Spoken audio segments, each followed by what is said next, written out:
The first day walking to Waverly Middle School, I was unsure if I would even be able to make a difference to the student I was about to meet. When she first came out of the classroom, I tried to be cheery and explain to her who I am, what I'm doing here, and some facts about myself.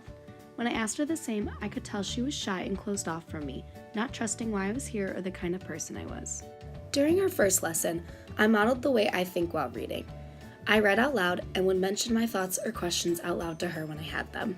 I also kept some sticky notes next to me when I had a question or had something I could relate to.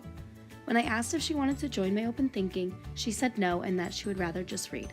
I realized for her to begin to trust me, she had to get to know me first. The next time I went in, I told her about my week and the things I had done, and also told her the things I struggled with while reading and ways I tried to mend them, though she only offered little information to me when I tried to ask her about herself.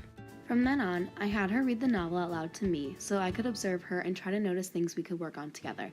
I immediately noticed that she seemed to struggle with vocabulary. Whenever an unfamiliar word arose in the text, she would mumble through the word and just skip over it, not questioning what the word really meant.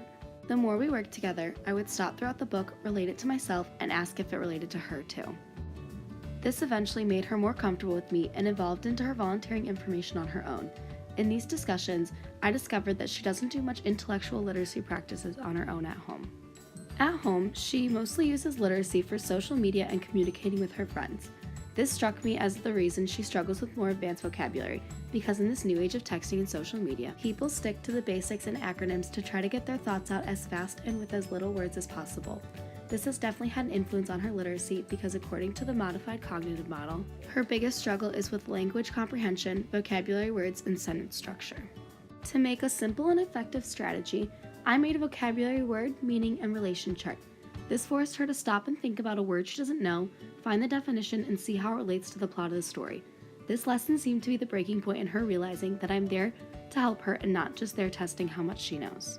After that, she would come to me and tell me things that she thinks she wants to work on or things she wants us to do. For example, she misses a lot of school or comes in late, which has limited our time together and means we have to skip a lot of the book to make sure we get through it.